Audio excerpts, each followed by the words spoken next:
El último siglo ha sido, entre otras muchas cosas, el siglo de los materiales. Ha habido una auténtica revolución silenciosa en que el número de materiales se ha multiplicado, posiblemente exponencialmente, y hemos pasado de tener unos pocos materiales a tener probablemente centenares de miles de materiales a nuestra disposición para distintos usos increíbles. Esto ha llevado en muchas ocasiones a un sinsentido de utilizar materiales para aplicaciones que no son. Hoy tenemos una charla con un título muy sugerente que dice materiales sí, pero sobre todo con sentido común, que nos va a impartir Alfonso Álvarez Bahamonde, que es un buen conocido de estos seminarios, que ha participado otra vez, y que tiene un largo currículum. Él viene del Departamento de Ciencia en Ingeniería de las Superficies y de la Corrosión del Centro Nacional de Investigaciones Metalúrgicas, parte del CSIC, y es profesor de investigación a honores del CSIC, destinado al CENIM, obviamente, y tiene un recorrido profesional tan sumamente largo en el cual no voy a entrar. Entre otras cosas, pues ha investigado en el campo de la protección contra la corrosión y la modificación superficial con la energía por láser o por energía solar concentrada. Ha sido director de múltiples tesis doctorales, autor de centenares de artículos de investigación y ha sido conferenciante invitado en diversas universidades españolas extranjeras. Sus líneas de investigación pues, ha estado en la modificación de superficies, en las aplicaciones de la energía solar concentrada en procesos químicos como la reducción del óxido de hierro y en el diseño de vehículos híbridos. Todo esto y su experiencia profesional le ha dado un bagaje que nos permite hoy presentarle y estar muy atentos a su charla, que seguro que va a ser muy interesante y nos va a hacer reflexionar sobre cómo hacer las cosas, pero con mucho sentido. Muchísimas gracias, Alfonso, por estar aquí y el tiempo es tuyo. Bueno, muchas gracias, Ignacio, y resulta muy agradable venir aquí siempre, sobre todo para oír decir cosas tan agradables como las que ha dicho Ignacio, bueno, lo único que indican es que hace mucho tiempo que empecé a trabajar y por lo tanto me dio tiempo a hacer unas cuantas cosas. También resulta muy agradable encontrar antiguos colegas que han venido por aquí, más que nada provocados por el título de la charla, con el que fundamentalmente, aunque esta primera transparencia pues, es un poco despreciativa en relación con la gente en general, porque, bueno, pues como se dice ahí, hay gente que pasa por Salamanca y Salamanca no pasa por ellos, y lo que la naturaleza no da, pues Salamanca no presta. La realidad es que, contrariamente a lo que se suele decir de que el sentido común es el más común de los sentidos, no es cierto. El sentido común le pasa como a la silicona. Está por todo el mundo, y el día que el sentido común desaparezca o que la silicona deje de pegar las cosas, todo el mundo se nos va a caer.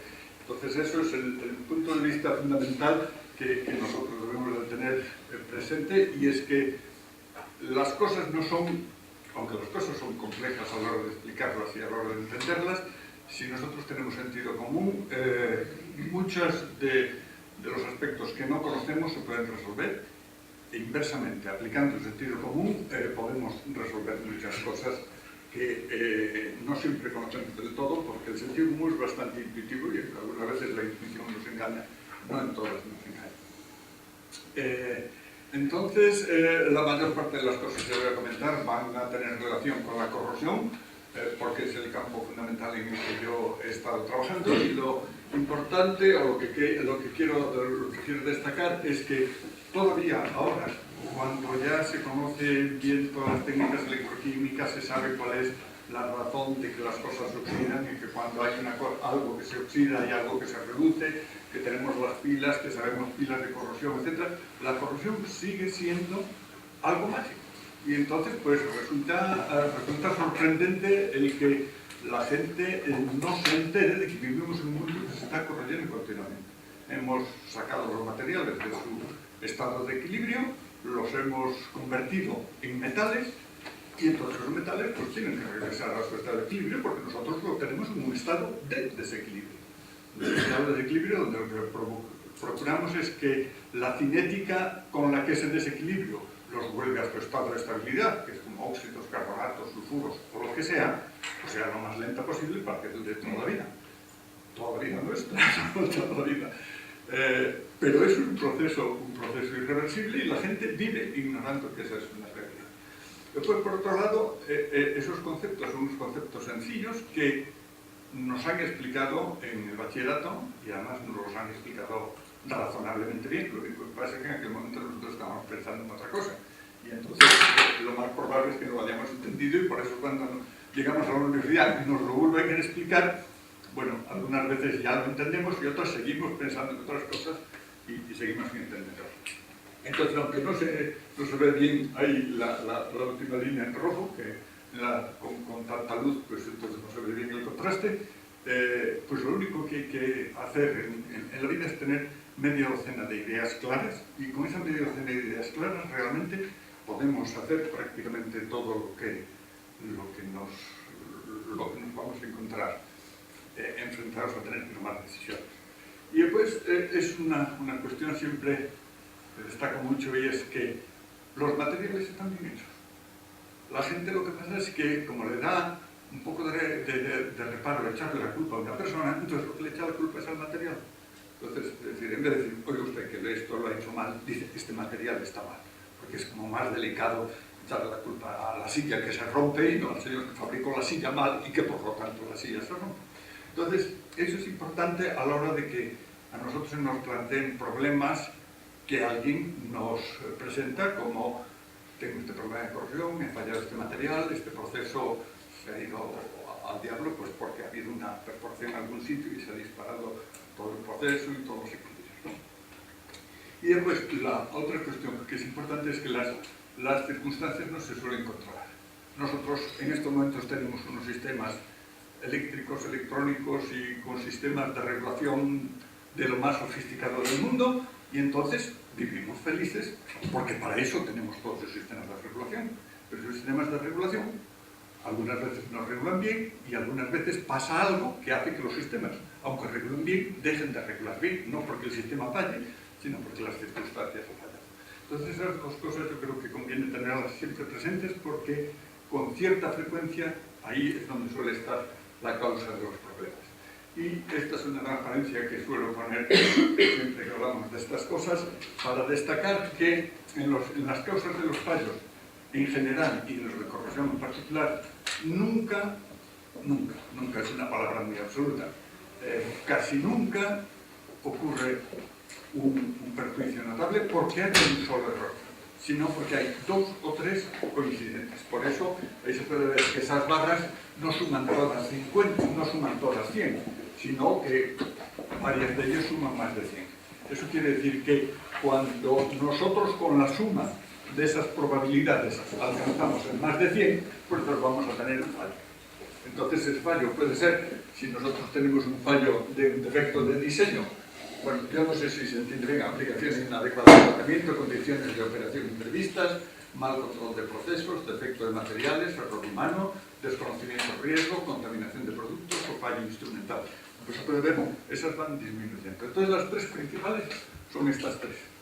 Un defecto de diseño, una aplicación inadecuada del tratamiento superficial o del tratamiento térmico que tenga el material para tener unas determinadas características de resistencia, o unas condiciones de operación imprevistas. Y estas condiciones de operación imprevistas pues son imprevistas. Entonces nuestra obligación es prevenirlas, pero una cosa es que nuestra obligación sea prevenirlas y otra es que consigamos prevenirlas siempre.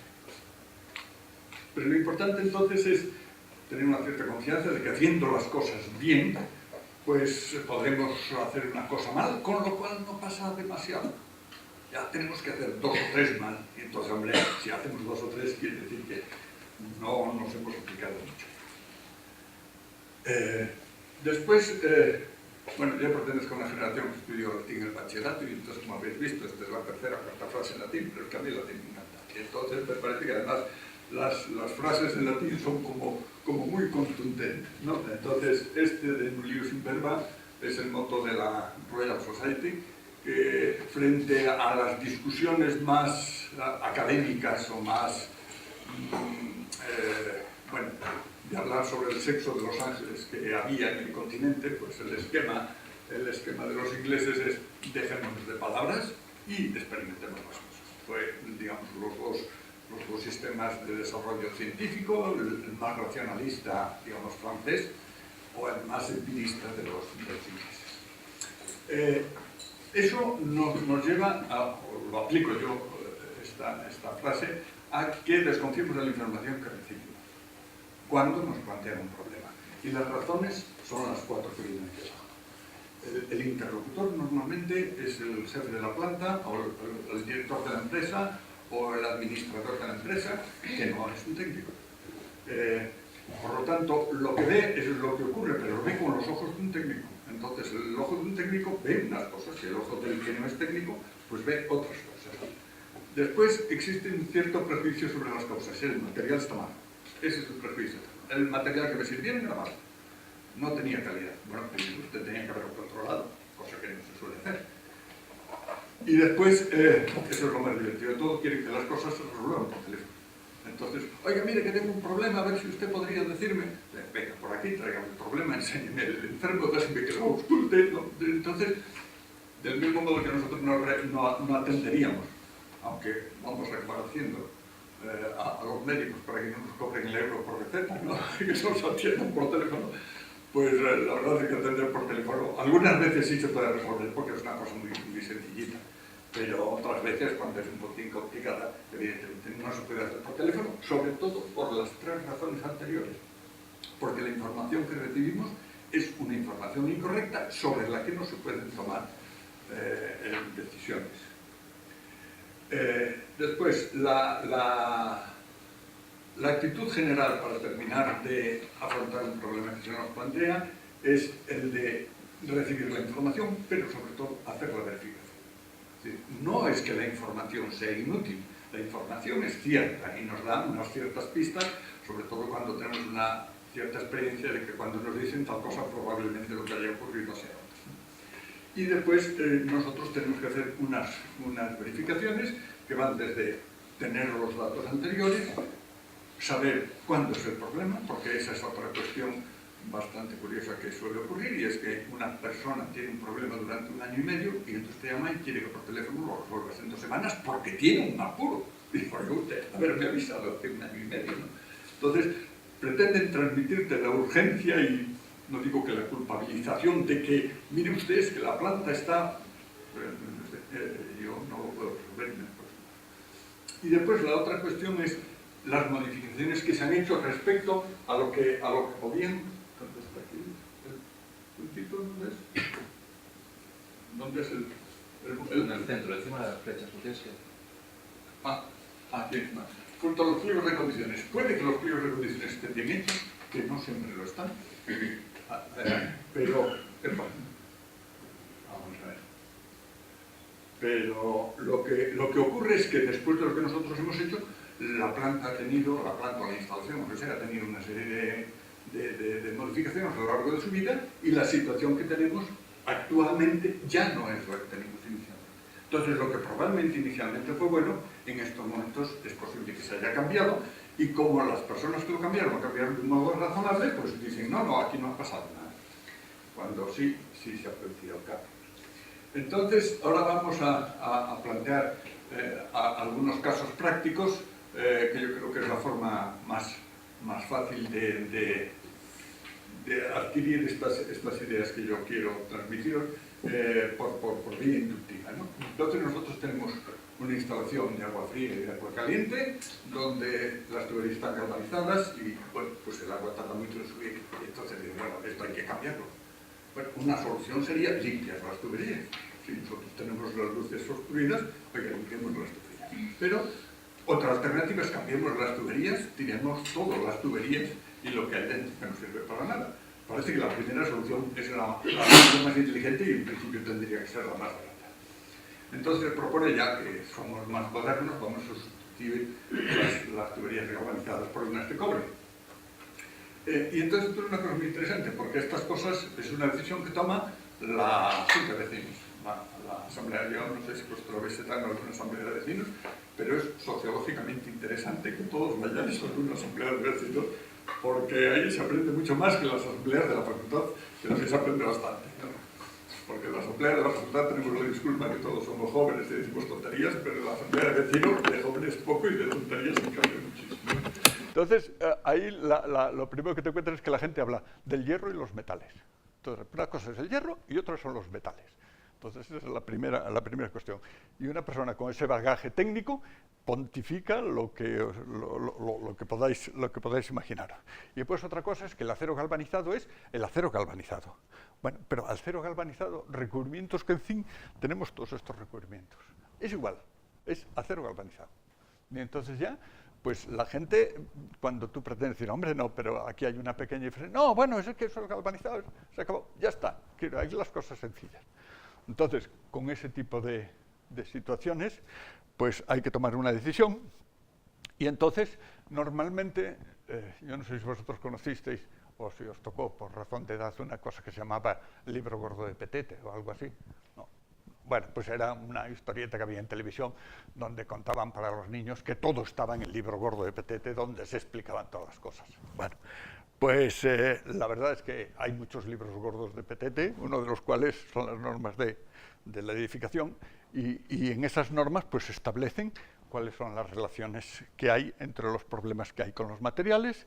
Después tenemos toda una serie de normas a las que nosotros podemos acudir, que esas normas lo que hacen es condensar como propuesta de actuación los errores que no se comentan. Pero dice, mire usted, como ha habido una serie de errores, entonces las cosas hay que hacerlas de este modo.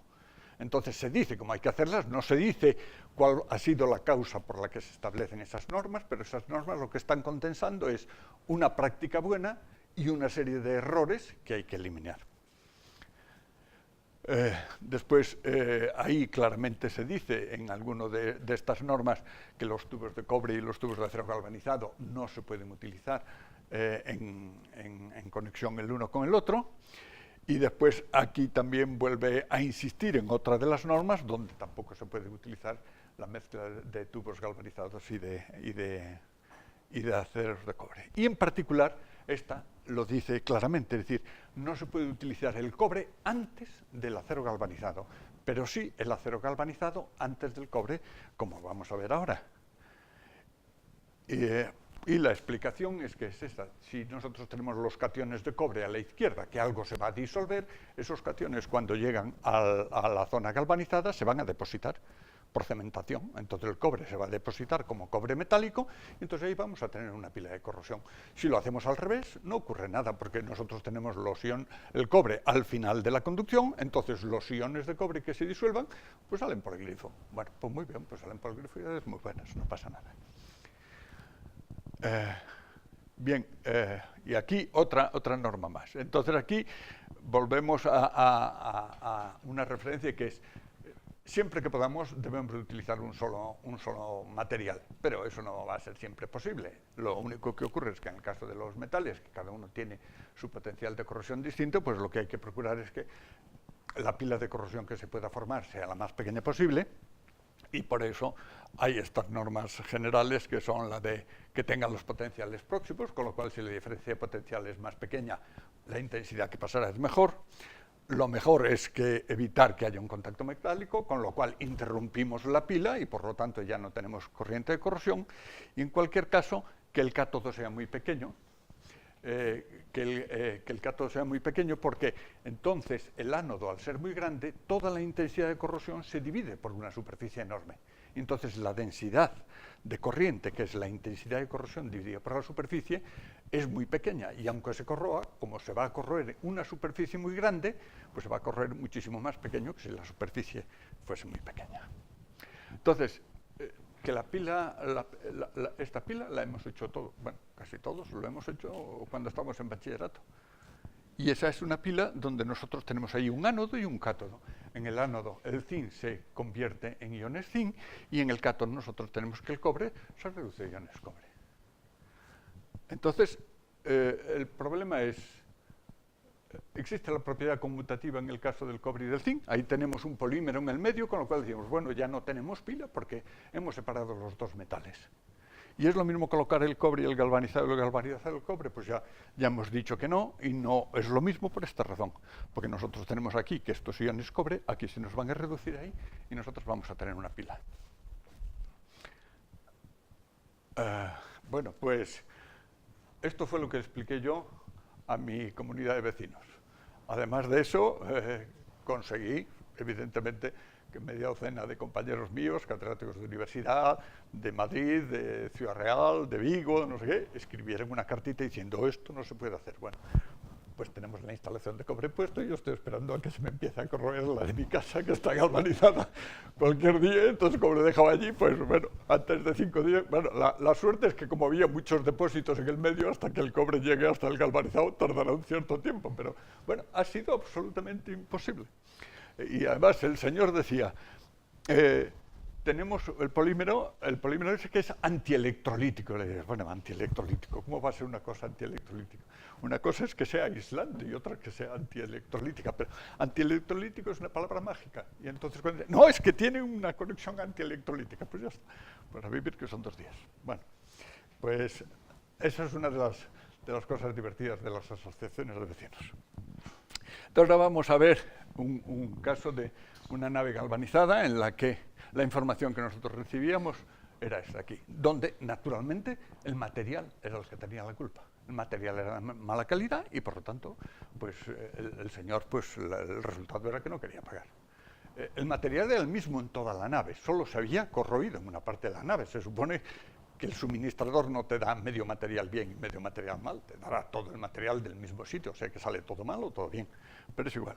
Entonces nosotros teníamos aquí una nave donde aquí había unos hornos de forja, aquí había unos conductos con unos ventiladores para sacar el aire y la zona que se corroía era en este otro lado. Entonces naturalmente pues esto también se quería resolver por teléfono. Y le dijimos, mire usted, nosotros tenemos que ir a ver cuál es la instalación. Porque si no vamos a ver la instalación, usted nos la está describiendo, nosotros nos la estamos imaginando, pero cuando usted dice mucho, su mucho coincide con mi mucho, o su un poco coincide con mi un poco, son unas cosas absolutamente imprecisas. Entonces, cuando nosotros llegamos, pues nos encontramos con que los humos de los hornos se quedaban dentro de la nave, porque aunque tenía todos esos orificios con un ventilador, pues aquello no ventilaba lo suficiente.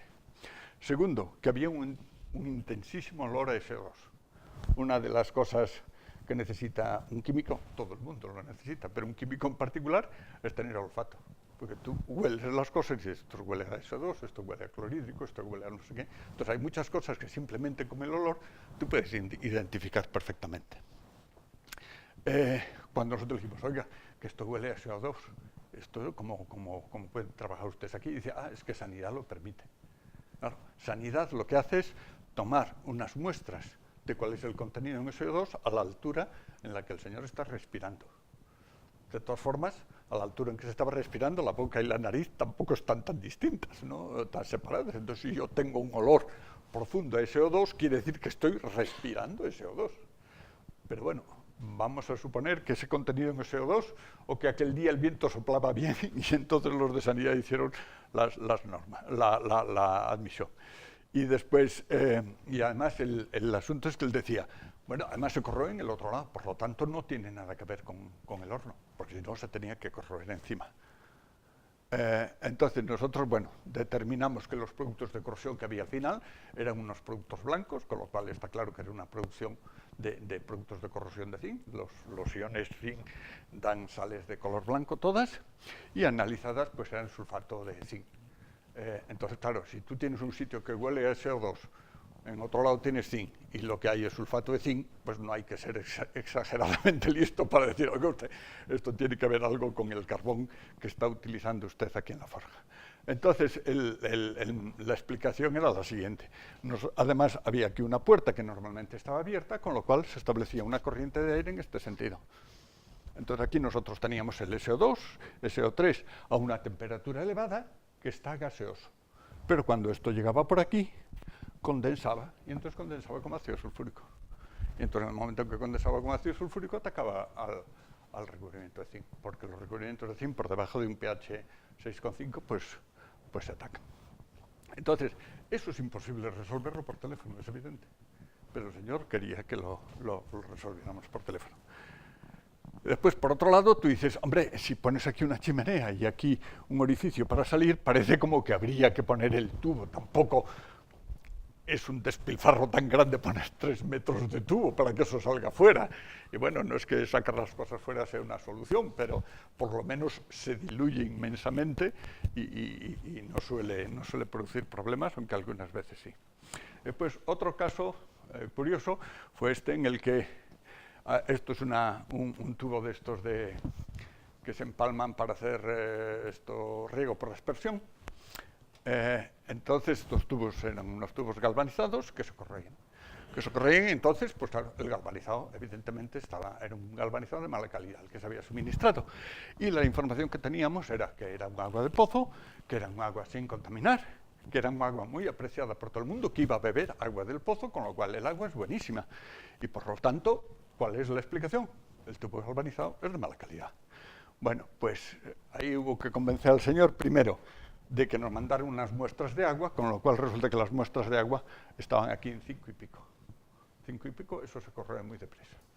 El intervalo de galvanizado es un intervalo que llega hasta 12, 12 y medio de estabilidad. Y segundo, convencer al señor que las tuberías galvanizadas están hechas de un material distinto que las tuberías estomacales. Y entonces, pues cuando se lo explicamos, pues bueno, después de pensar que sí, no se le había ocurrido pensar que todo lo que tenemos por dentro son tuberías, pero bueno, una vez que se dio cuenta que también eran tuberías, se dio cuenta que era de distinto material y que lo que nosotros notamos como un agua muy fresca es que es un agua ligeramente ácida. Si nosotros tomamos un agua alcalina, esa agua es un poco dulce. Y si el agua es un poco ácida, entonces el agua es muy fresca, con lo cual, pues maravilloso. Y además así nos ahorramos el tomar los pepinillos en vinagre, porque ya nos hemos hecho el aperitivo con un traguito de agua, ¿no? Después, otra cosa que es importante es que algunas veces, cuando nosotros hablamos de la conexión para que se cierre la pila de corrosión, este era un caso en el que era una lechería en el que utilizaban acero inoxidable. Pues bueno, pues es lo adecuado para utilizar en contacto con la leche, pero para hacer el tratamiento necesitaba que estuviese una determinada temperatura, entonces le decidió poner una camisa metálica con agua en un circuito abierto y que se refrigerase a la temperatura adecuada. Y entonces pues se dudó, bueno, pues lo ponemos de acero inoxidable o lo ponemos de acero al carbono pintado, que es más baratito. Bueno, pues más baratito. Pues se puso acero inoxidable, pero para que no hubiese corrosión, pues entonces se puso aquí un aislamiento. Y todo fue muy bueno, salvo que había una conexión a través del tornillo. Porque entre el tornillo y la unión de aquí abajo había una unión metálica. Entonces nosotros cerramos el circuito a través del tornillo. ¿Qué fue lo que ocurrió? Pues que esto llevó un golpe, que es un cambio de las condiciones de operación, da un golpe porque viene una Fenwick en la curva, zas, le da un golpe. Y no pasa nada. No pasa nada, salvo que lo que está pintado salta. Y al saltar lo que está pintado por dentro, ¿qué es lo que nos queda? Nos queda una superficie pequeñísima, que es anódica respecto al inoxidable, que es catódico. Entonces, toda la corrosión de la pila se nos va al trocito que está mal. ¿Y qué es lo que ocurre? Pues que se nos perfora. Entonces, paradójicamente, hubiera sido mucho mejor haber pintado todo el acero inoxidable y dejar la pila, dejar el acero sin correr, sin proteger. En el caso de que nosotros hubiésemos tenido un circuito cerrado. Porque al tener el circuito cerrado, llega un momento en que el oxígeno que hay en el agua se acaba y entonces se nos acaba el elemento oxidante. Pero lo importante aquí es señalar cómo, aunque nosotros hayamos prestado atención al aislamiento, había una parte de conexión que nos había pasado desapercibida.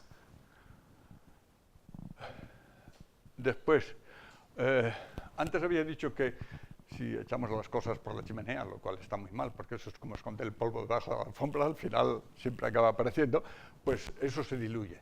Bueno, es verdad, se diluye, pero se diluye si la distancia es muy grande, pero si la distancia es muy pequeña no se diluye, como es en este caso, en el que naturalmente otra vez vuelve a tener la culpa el galvanizado. El ambiente exterior de la zona es un ambiente rural, con lo cual no hay ningún elemento de corrosión específico. El polígono industrial es limpio, porque la mayor parte son naves para almacén y después hay algunas cosas en metalmecánica, pero no hay química, que ya se sabe que es lo peligroso. Y y bueno, que que es actividades industriales tal. No se ve muy bien el rojo, sí se ve, ¿no? No, ¿verdad? La próxima vez no pondré rojo, pondré otro color. Bien. Entonces, esta es la información que a nosotros nos dan. Entonces, con esa información, pues lo único que podíamos concluir es, oiga, eso no se puede correr. No, pero la realidad es que se ha corroído. Entonces, no discutamos el sexo de los ángeles y vayamos a ver qué es lo que ocurrió.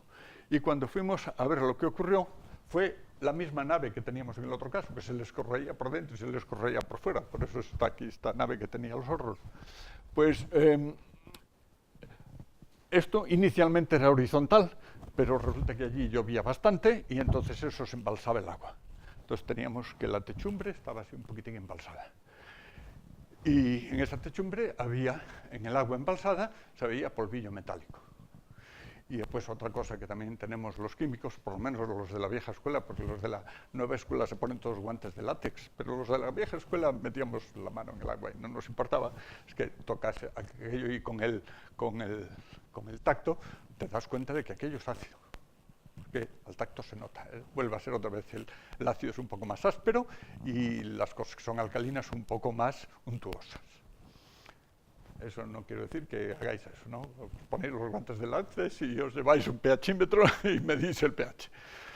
Entonces dijimos, pues mire usted, aquí de algún sitio tiene que salir este ácido para que esto tenga un aspecto ácido. Analizamos eso y eso tenía clorhídrico. Había cloruro de zinc que se había disuelto, en eso estaba, todo el recubrimiento había desaparecido.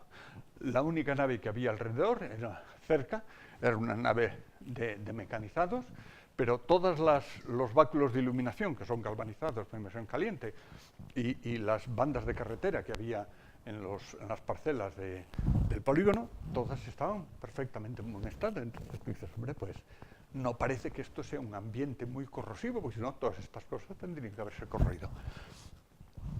De todas formas, le dijimos al señor si nos dejaría entrar al señor del mecanizado, que tenía buenas relaciones con el de la planta, y nos dejó entrar, y el resultado es que tenía un recipiente pues de este tamaño, no más grande que esto, de ácido clorhídrico, y encima tenía una chimenea, que es esta chimenea de aquí.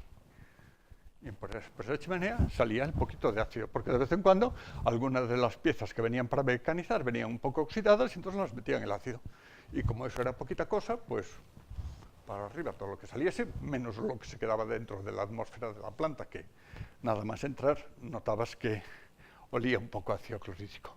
Y se nota pues porque te pica en la nariz, porque el clorhídrico es un gas que se disuelve en la humedad de la nariz, y entonces se nota que le pica mucho en la nariz. Entonces había un pequeño ventilador, con lo cual salían las partículas metálicas que había, salían por la chimenea y también salía el ácido. Y entonces el camino que seguía, bueno, pues eso, esto es lo que nosotros veíamos, pues el camino que seguía era ese. Llegaba ahí, ese primer sitio, y ahí se quedaba todo. Y entonces la primera, porque además la corrosión se producía solamente en esta de aquí ya no se producía, solo de aquí. ¿Por qué? Pues porque esta era bajita y esta de aquí era ya más alta. Y entonces ya todo el ácido que subía con las partículas se quedaban aquí. Entonces otra vez otra cosa que es imposible de resolver por teléfono. Y otra cosa que es simplemente de sentido común. Si usted echa ácido clorhídrico por la chimenea, pues acabará yendo a algún lado. Si esa nave de mecanizados hubiera estado suficientemente lejos, pues eso se hubiera dispersado y entonces a lo mejor el ácido clorhídrico hubiera tenido una concentración tan baja que no hubiera llegado a producir ningún efecto. Pero en este caso pues estaba justamente al ladito y entonces es lo que ocurrió. Pues este es un accidente muy famoso que ocurrió en el año 88, con lo cual ninguno lo recordará, pero a otros sí lo recordamos, y fue un señor que salió con un avión y volvió con un avión descapotable.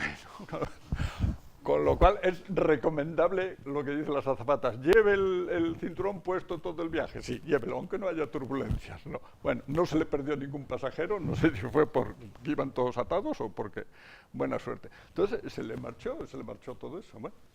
Y la explicación fue esta. Nosotros teníamos aquí una serie de remaches y aquí contra esto va un viento de 800, 900, 1000 kilómetros por hora, que es a lo que van los aviones. Entonces se había empezado a corroer y esto se había levantado un poquito, el aluminio se había levantado un poquito y entonces en el momento que se levanta un poquito pues se queda así. Y un poquito dices, va, un poquito de nada. Sí, pero un poquito a 900 kilómetros por hora, un día y otro día, y una noche y otra noche, pues acabó produciendo el descapotable este famoso. Pues este es de un F-16, que es un avión ahí absolutamente maravilloso, todo lleno de cosas para matar a la gente mala, porque los aviones estos siempre solo matan a los malos. Y lo que les pasó fue que era un avión monomotor y de vez en cuando pues se le paraba el combustible, la bomba de alimentación de combustible, y como solo tenía un motor, pues claro, se caía. Entonces el señor saltaba con su paracaídas y se le rompieron 4 o 5, cada uno de los cuales valía 16.000 millones de pesetas, porque esto fue cuando había pesetas. Y lo que ocurrió pues fue pues una cosa parecida a lo del talón de Aquiles, que como sabéis eso lo metieron en la poción sujeto del talón, que fue la única cosa que no quedó protegida, y ahí fue donde le dispararon la flecha, con lo que lo mataron. A mí siempre me sorprendió que a un señor le disparen una flecha en el talón y se muera, pero bueno, eso forma parte de la imaginación griega. O el caso de Sigfrido, que también se bañó en la sangre del león y cuando se estaba bañando o duchándose, no sé, pues una hoja de tilo se le puso en la espalda, eso ya era más verosímil, y entonces claro, cuando le clavaron la espada por el sitio donde había estado la hoja de tilo, donde no se había quedado invulnerable, se murió. Pero bueno, lo de la espalda y el corazón, pues bueno, eso se entiende mejor que lo de Aquiles. Pues aquí, ¿qué es lo que ocurrió? Pues lo que ocurrió es que en este aparatito que hay aquí, que es un conector, se produjo una corrosión y se produjo un cortocircuito. Y entonces cuando se produjo un cortocircuito, la bomba dejó de funcionar. Y entonces, ¿cómo se habría resuelto esto? Pues habiendo puesto esto con un inhibidor para que, un inhibidor en fase vapor o un inhibidor líquido, para que eso no se hubiese corroído. Y entonces, con una solución que no cuesta nada, se hubieran ahorrado pues varios miles de millones que se estropearon, claro. Que esa es otra de las cuestiones que ocurre con la corrosión, que normalmente la solución al problema de la corrosión es una solución ridícula y económicamente muy pequeña. Y ahora pues vamos a ver aquí también algunos ejemplos de cómo el agua, esto que se dice de la gota de agua que horada la roca, en realidad la gota de agua no es tanto la que horada la roca, sino que la gota de agua suele tener sales u otras cosas disueltas, y cuando se va evaporando, esas cosas se van concentrando. Entonces, lo que en la gota era una concentración ridícula, a medida que se va evaporando, la concentración va siendo mayor, y entonces llega un momento que ya produce unos efectos grandes. Aparte de que, recordaréis de cuando os explicaron las pilas de corrosión, que hay una pila de corrosión por diferencia de concentración, donde se puede ver cómo el potencial es distinto según la concentración que tiene, y entonces la parte central es anódica y la parte externa, que es la que tiene más oxígeno, que paradójicamente debía ser la que se oxidase más, es la catódica. Por eso todas las corrosiones que tenemos en chapas de hierro horizontales siempre vemos que todas tienen un huequecito en el medio en vez de tenerlo en el borde. Pues eso es lo que ocurrió en Guadalajara, en México, hace pues 20 años. Entonces había una tubería de agua que se perforó, y esa tubería de agua estaba por encima de una tubería de gas. Y se perforó esa tubería y entonces empezó a salir agua. Y entonces el agua que empezó a salir acabó corroyendo la tubería por fuera, y entonces en el momento en que salió gas, pues ya solo se necesita pues una chispa, y eso ardió. Digo, se produjo una explosión y murieron unas cuantas personas, y un despilfarro económico pues también enormemente grande. Y otra cosa parecida es no solo el agua, sino que el zinc también perfora. La gota de zinc perfora el inoxidable. Aquí lo que ocurrió fue también una cosa pues muy antigua en Flensburg, que así es como quedó la planta. Había una tubería galvanizada que estaba por encima de una tubería de acero inoxidable por la que pasaba caprolactama, y todo eso estaba bien. La caprolactama es compatible con el inoxidable, las temperaturas en las que Dios manda, etcétera, tal. Entonces se produjo un pequeño incendio. Y entonces el pequeño incendio, pues bueno, pues no tuvo mucha trascendencia, salvo que ese pequeño incendio alcanzó una temperatura suficiente como para que el zinc goteara sobre el inoxidable. cosa que nadie percibió, pues porque tienes una tubería ahí encima y la otra todavía más encima. Entonces es difícil de ver. Pero el zinc se quedó allí, y entonces siguió corroyendo, y llegó un momento en que se perforó esta tubería, salió la caprolactama y se produjo la explosión y se murió un señor, y bueno, y la planta quedó pues en el estado en el que veis. Y eso puede ocurrir también, y es relativamente habitual, cuando nosotros colocamos una tubería de cobre encima de una tubería de aluminio. Ahí está claro que no tenemos un contacto físico entre los metales para que se produzca la corrosión. Sin embargo, cuando llueve, algo de cobre se disuelve y gotea sobre el aluminio. Entonces volvemos a tener esas gotitas de cobre o esos iones de cobre que se han cementado. Aunque en este caso, pues como la superficie del aluminio es muchísimo más grande, el efecto sería mucho más pequeño porque toda la corrosión de esa pila habría que redistribuirla en una superficie grande y sería menor el efecto. Pero la solución es o colocar un vierteaguas, con lo cual eso no ocurre, o mucho mejor colocar la tubería de aluminio por encima de la tubería de cobre, con lo cual eso tampoco ocurriría nunca. Y ahora, bueno, pues a mí me gusta poner así cosas raras, ¿no? El misterio del cuarto cerrado y esas historias, ¿no? Pues ahí teníamos una planta de inyección de productos de plástico, que era una planta absolutamente limpia, porque lo único que hacía era inyectar plástico. Y en la zona de caldera, que era una zona de calderas maravillosa, porque era una caldera de gas perfectamente limpia, y en fin, todo aquello era impoluto, ¿no? Pues resulta que había unos tubos galvanizados, que eran los que iban en la caldera para los gases calientes, que estaban con sus aislantes, y los aislantes tenían un recubrimiento de galvanizado, unos manguitos, pues para proteger el aislante, porque el aislante es una cosa mecánicamente muy poco resistente. Y entonces eso estaba oxidado. Estaban todos oxidados en la superficie, en la generatriz de arriba, estaba toda llena de polvo oxidado. Entonces, bueno, los productos de zinc eran blancos, está claro, si allí había zinc y había unos productos blancos encima del zinc, está claro que eran productos de corrosión. El cuarto nos dijeron que podía estar cerrado durante semanas, porque era un cuarto de calderas que funcionaba automáticamente y no había que entrar allí para nada. Había una ventana que estaba orientada al sur, que también estaba completamente cerrada, y la única ventilación que tenía el cuarto pues era la de los centímetros que hay debajo de la puerta, y cuando las limpiadoras pues entrasen allí para limpiar, que bueno, el suelo no había que limpiarlo porque si no entraba nadie no se manchaba. Y después, como consecuencia de eso, ¿qué es lo que ocurría? Que entre el día y la noche había grandes diferencias de temperatura, porque por la noche no se trabajaba, entonces la caldera se quedaba al relentí y la temperatura bajaba notablemente. Y durante el día pues teníamos el calor a través del aislante de la caldera, que algo era, más todo el calor que entraba por la ventana, que era una ventana francamente generosa. Entonces, ¿cuál es el resultado de esta situación? Pues el resultado de esta situación es que cuando nosotros tenemos una temperatura muy alta, no tenemos condensación. Pero cuando nosotros tenemos una temperatura muy baja, entonces este punto se nos viene aquí y se nos condensa. Entonces, por la noche nosotros vamos a tener una condensación, algo que sabemos si lo tenemos al aire libre, porque todos hemos visto por la mañana, los madrugadores o los pernoctadores, el rocío sobre las gotas de las hojas o sobre las telas de araña, ¿no? Eso es lo típico de la condensación de la humedad del aire cuando la temperatura baja por la noche pues a 4 grados o a 10 grados, 8 grados. Entonces esto es lo que ocurría, pero dentro de la zona, dentro de la zona de calderas. Entonces, otra vez vuelve a no ser el material culpable, sino las condiciones en las que ese material está trabajando, que es imprevisto, porque nadie ha previsto que esto lo vamos a colocar en una habitación donde durante el día vamos a tener 50 grados y durante la noche vamos a tener pues 10 o 12 grados, con lo cual se nos va a condensar la humedad. Bueno, pues ¿cuál fue la solución? Pues la solución fue tan sencilla como decir que la ventana tuviera unos cuantos orificios practicables, o se levantase una ventana que tuviese una pequeña segunda ventana en la que se pudiese ventilar. Y con esa ventilación se acababa el problema de la condensación.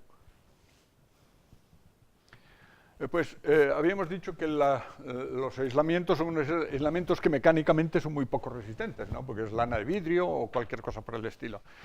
y que eso tiene que ir con un manguito para protegerlo. Pero a pesar de todo, pues eso, echémosle otra vez la culpa a la Fenwick, va un señor con la Fenwick y al dar la vuelta pues pincha en una esquina y entonces se lleva un trozo del aislamiento que tenía este soporte de tuberías por la que iba un vapor orgánico que la composición era la que correspondía para resistir la corrosión de ese vapor orgánico. Pero el resultado fue que al desaparecer aquí el aislamiento, esto se nos ha convertido en un enfriador. Y entonces, como consecuencia de eso, esto se enfría. Y como consecuencia de que se enfría, ese vapor se condensa. Y ese tubo de lo que fuese no resiste la corrosión del vapor condensado. Entonces nosotros vamos a tener ahí una corrosión por un cambio de las condiciones de operación, porque las condiciones de operación es que esto estuviese aislado y esto estuviese a su temperatura. Y han cambiado las condiciones de operación, lo que decíamos antes, cambio imprevisto de las condiciones de operación. Pues ¿quién iba a prever que alguien iba a dar un golpe?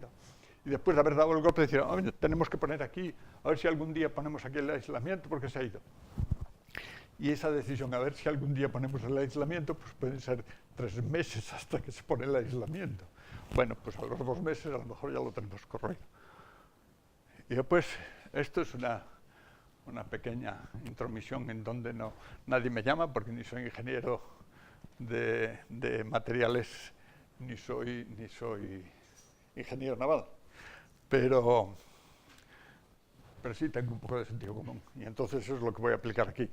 En estos momentos sabéis que está haciendo el juicio de la historia hasta el Prestige.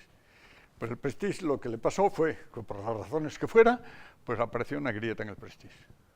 Entonces el capitán, con buen juicio, pues dijo, yo me voy a un sitio donde en vez de tener unas olas de 8 metros que me están dando unos golpetazos del cuerno, pues las aguas estén tranquilas y me esté flotando tranquilamente. Y si me estoy flotando tranquilamente, pues a ver qué es lo que hacemos con esto. Pero el alcalde de La Coruña, que después fue embajador en la Santa Sede, pues se creyó que el Espíritu Santo le iba a proteger mucho, pero no lo protegió demasiado. Dijo que no entraba esto en puerto. Y el ministro de Industria, entonces, me parece, no sé, algún ministro, era Cascos, que para su vergüenza me parece que es ingeniero de caminos, ¿no?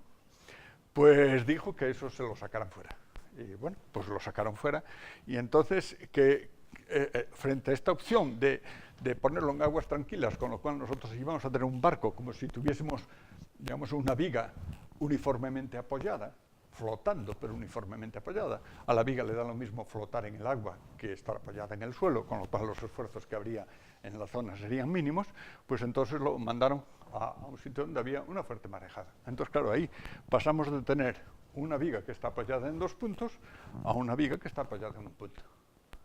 Y por si fuera poco, de vez en cuando le damos un golpetazo con una ola de no sé cuántas toneladas, porque las olas son unas olas de, yo no sé si vosotros estáis acostumbrados a ver olas de 8 metros, pero una ola de 8 metros pegando contra un lado de un barco es un montón de energía, de impacto. ¿Cuál fue el resultado? Pues los islitos de plastilina.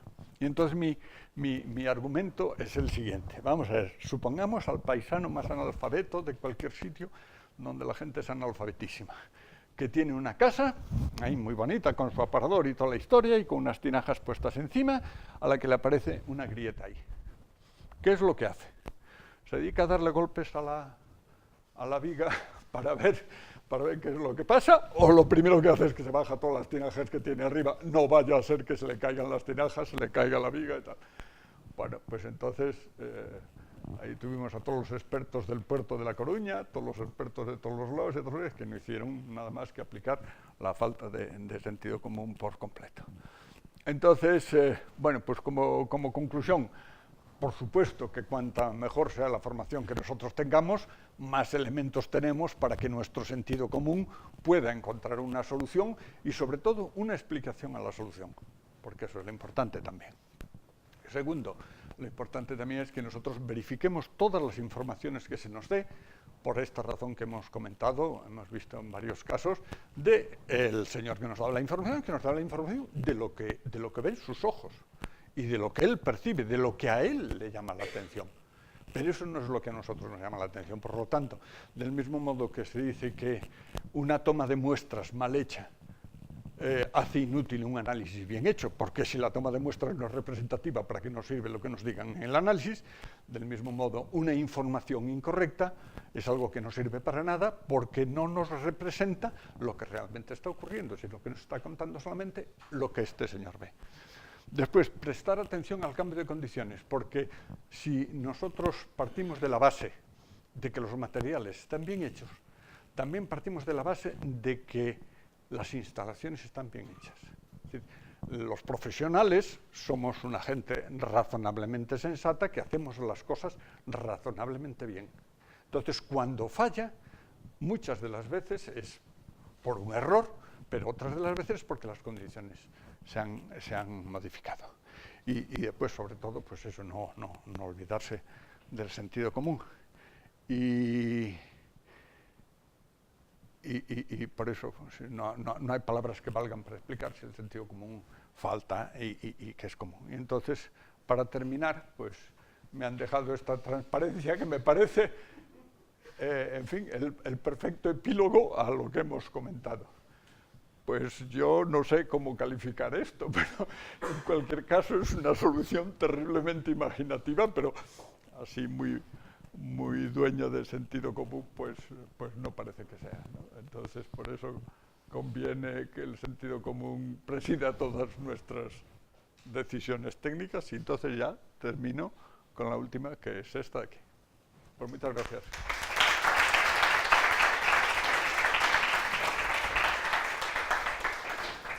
Muchísimas gracias, Alfonso, por hacernos reflexionar sobre lo obvio, pero que a veces no es tan obvio, como muy bien dices, y por el buen rato nos has hecho pasar con tu charla, que además de hacernos pensar y aprendernos, lo haces con gusto, me parece mucho mejor. Y tenemos tiempo para unas pocas preguntas, si os animáis.